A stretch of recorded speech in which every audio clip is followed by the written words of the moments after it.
Narrator. When you grow up feeling invisible, the nights can feel endless. Ethan Miller knew that feeling better than anyone. He was 17, living in the small town of Maple Creek, a place where everyone knew your name, but not your dreams.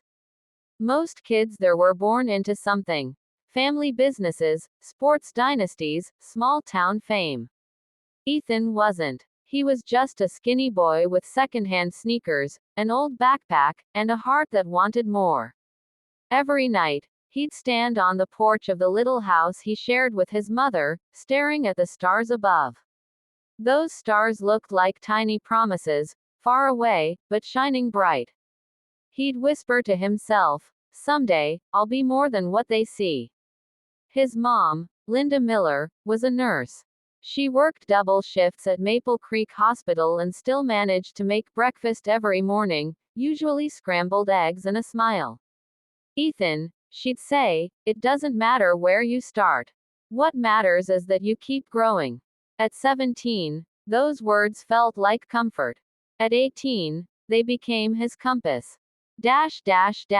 Narrator. School wasn't easy. The hallways were lined with loud voices and louder egos. Ethan wasn't loud enough for that world. He wasn't the quarterback, he wasn't the class clown. He was just Stick Miller, the quiet kid who sat near the window and doodled sneakers in his notebook. Some kids laughed at him when he missed shots in gym class. Others didn't even notice he was there. But one person did. Her name was Sarah Turner. She had brown hair that always fell into her eyes and a voice that could calm a storm.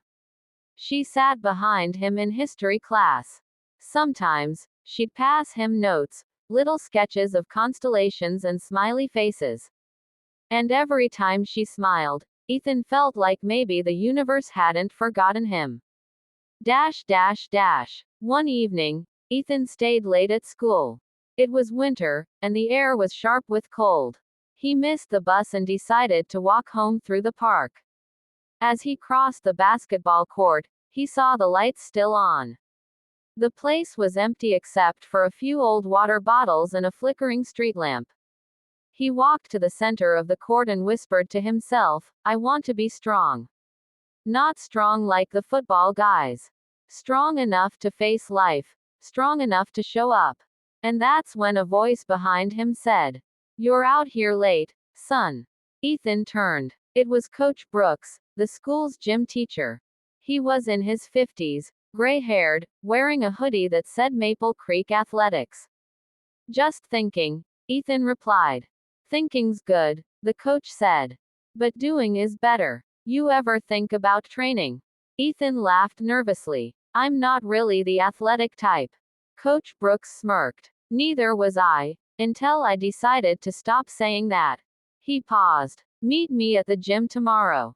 6 a.m. Let's see what you've got." Narrator. That night, Ethan couldn't sleep. Part of him thought the coach was joking. But another part, the one that still looked up at stars, wanted to believe him. At 5 a.m., his alarm rang. He almost turned it off. But something in his chest, something small and stubborn, pushed him out of bed.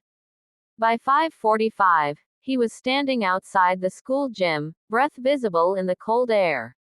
Coach Brooks was already there, sipping black coffee. "You actually came," the coach said, a hint of surprise in his voice. Ethan nodded. "I said I would." "Well then," Brooks smiled, "let's make you stronger." Narrator. Those first weeks were brutal. Push-ups that made his arms shake. Laps that felt like marathons. Early mornings that tested his will. He fell. He failed. But he showed up again. Every day at 6, before the world woke up, Ethan was there, running, lifting, sweating, and growing. Coach Brooks never yelled. He just watched and said, "Remember, strength doesn't show up overnight. It grows in silence." And so Ethan learned to love the silence. Narrator. Months passed. The boy everyone called Stick started changing. His posture straightened. His voice carried more weight. He smiled more. not because life got easier, but because he knew he could handle the hard parts. When basketball tryouts came around, Ethan signed up. The gym buzzed with noise and confidence. He missed half his shots, but Coach Brooks watched from the bleachers and nodded. Ethan made the team. Narrator. It wasn't about glory. He sat on the bench most games, cheering louder than anyone. But when he got his chance, he played like his life depended on it. Sarah came to every game.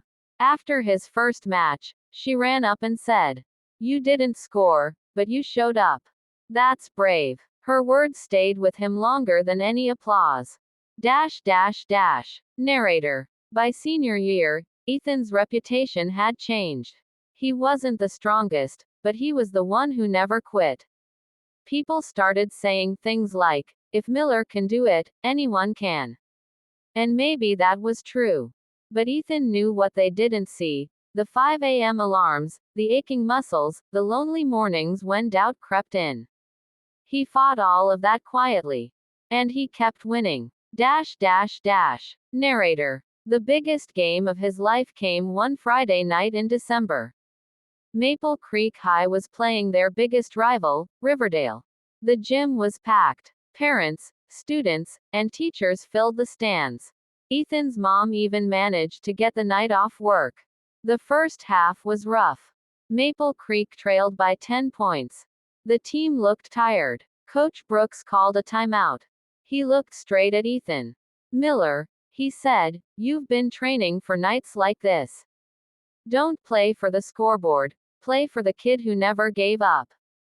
Ethan nodded. He stepped onto the court, heart pounding. Narrator. The final minute felt like a lifetime. The crowd roared. Ethan grabbed a rebound, dodged a defender, and with 5 seconds left, he threw the ball from the corner. The buzzer sounded. The gym fell silent. Then, swish. The place exploded. Maple Creek won by 1 point. Ethan's teammates lifted him up as the crowd chanted his name. Somewhere in the stands, his mom cried. That night, a reporter asked how it felt to be the hero. Ethan just said, "I'm not a hero. I just kept showing up." Narrator. From that moment, people started calling him King of the Night. Not because he scored the final shot, but because he conquered his own darkness. He didn't just win a game, he changed his story. Narrator. Graduation came and went. Ethan earned a small scholarship to a state college. He studied sports science, worked part-time at the campus gym, and kept his 6 a.m. ritual alive. Some nights, when classes felt overwhelming, he'd step outside, look at the stars, and whisper, "I'm still growing." Sarah called him often. Their conversations stretched late into the night, two dreamers talking about where life could lead.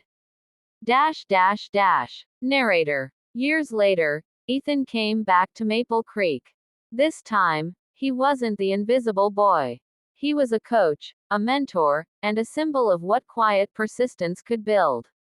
He started a youth foundation called Rise Before Dawn, helping underprivileged kids find strength through sports and mentorship. Coach Brooks retired that same year and handed Ethan his old whistle. "Time for the next king to take over," the old man said with a smile. Narrator. On the 10th anniversary of that famous game, the town invited Ethan to speak at a community event. The gym was packed again. Kids, parents, and teachers filled the seats. Ethan stood on the same court where his journey began. He looked around, remembering that cold night under the stars when he first said, "I want to be strong." He took the microphone and said, "Greater than, strength isn't about muscle. It's not about being the loudest or the fastest. It's about showing up. Every single day, even when it's hard, even when no one's watching. Because that's when real growth happens. That's when you become who you were meant to be." The crowd erupted in applause. And in the front row, Sarah was smiling, the same way she had all those years ago. Narrator. After the ceremony, Ethan and Sarah walked through the park. The same park where he once made a promise to himself. The same lights, the same stars, only now, everything felt different. Sarah looked at him and said, "Still the king of the night?" Ethan smiled. "Maybe. But it's not about the crown. It's about the climb." They laughed softly, and for a long moment, they just stood in the quiet, watching the stars above Maple Creek. Narrator. People often ask Ethan what his secret is, how he changed his life. He always answers the same way. "There's no secret. I just kept showing up. Because that's what real strength looks like. Not perfection. Not fame. Just quiet, stubborn growth. Day after day, night after night." And somewhere out there, under the same wide sky, another kid is whispering to the stars, "I want to be strong." Maybe that kid will wake up tomorrow at 5 a.m. Maybe he'll fail, fall, and rise again. And maybe, just maybe, he'll become the next king of the night.